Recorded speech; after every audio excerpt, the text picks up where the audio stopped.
at sa Department of Migrant Workers. Alam niyo ba, papunta rin dito ngayon ang ating mahal na Secretary Hans Mayor J. Cacda.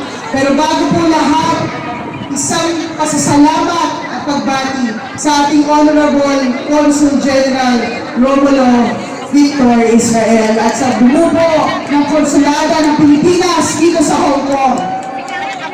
Ang ating pong kailangan batiin natin dahil alam niyo naman ang OWA, kahit tatlo lang sumayaw, isasayaw pa rin ang ating Welfare Officer Mariluz Sumalinog at ang OWA Hong Kong. Ayan. Ito pong araw na ito ay espesyal dito sa Hong Kong. Karangalan ko pong nasa harap ninyo ngayon upang magsalita. Halos lampas 4 na dekada na, siguro malapit-lapit na sa 5, na ating mga OFWs ay nandito sa Hong Kong upang ituloy at lalong siguraduhin na ang mga pangarap ng pamilya, mga anak nila sa Pilipinas ay matupad. Ilan na po ba ang mga graduate na mga Pilipino, anak ng Pilipino dahil sa sakripisyo at hirap ng mga OFWs dito sa Hong Kong? Ilan na po ang naging doktor, nurse, engineer, abogado dahil sa sakripisyo ng ating mga OFWs? Kami po sa OWA, itutuloy ang tulungan ng ating mga kababayan. Noong isang linggo po ay nandito rin kami sa Hong Kong at pumirma ng MOA with TESDA. Ito ay para lalong bigyan ng oportunidad ang ating mga kababayan na ituloy ang kanilang upskilling at training para sa kanilang mga trabaho or livelihood or negosyo sa Pilipinas.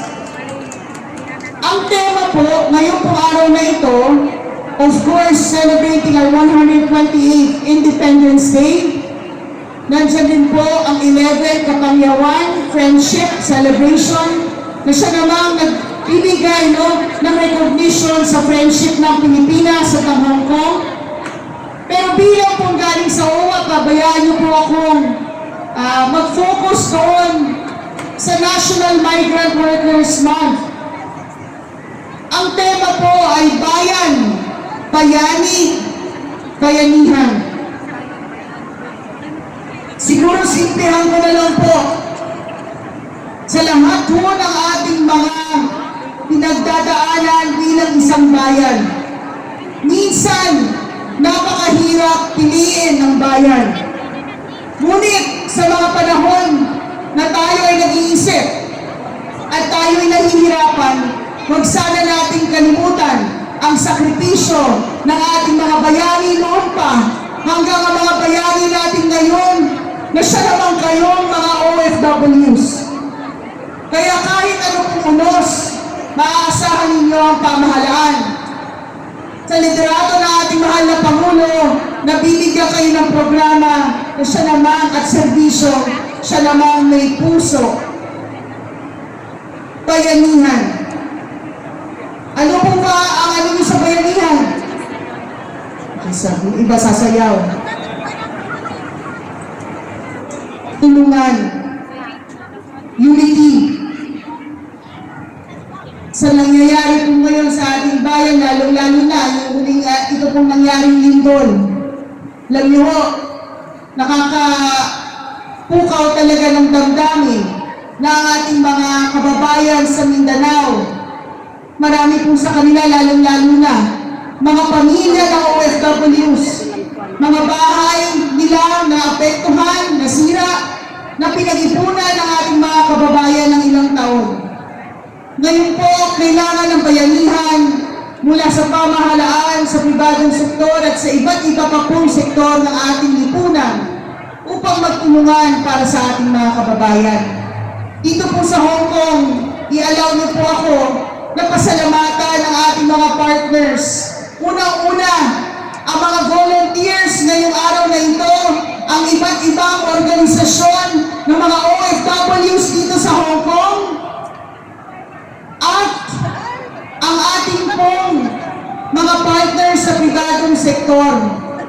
Tayo po sa OWA, ang membership po natin ay nasa 2.7 million na sa buong mundo.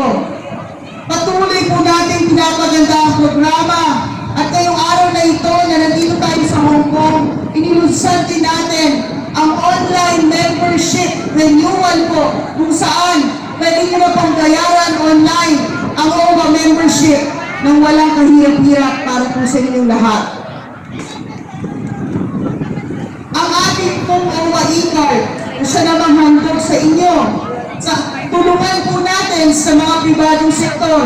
Nagpapasalamat po ako ng taus-puso sa ating pong mga partners at mga Pilipino rin, yung mga Filipino owners na siyang nagbibigay ng pribileyo at diskwento para sa ating mga kababayan. Tuloy-tuloy lang po tayo sa mga programa, tuloy-tuloy lang po natin pagandahin ang mga serbisyo para sa ating mga OFWs, lalong-lalo na po maasahan ninyo ang sa mga anak ng OFWs. Ngayong taon, dinagdagan ng OWA ng 10,000 slots ang scholarship para sa mga anak ng OFWs. At sana po, sa tulong din ninyo at sa tulong ng bayanihan natin, mas makarami pa po ito. Again, maasahan niyo po ang alaga at serbisyong mula sa puso, sa OWA. Mabuhay po ang Pilipinas, mabuhay ang bagong bayani, mabuhay ang mga OFWs dito sa Hong Kong. Maraming salamat. Thank you very much, Administrator Kaunan, for your heartfelt message. And now, let us take the time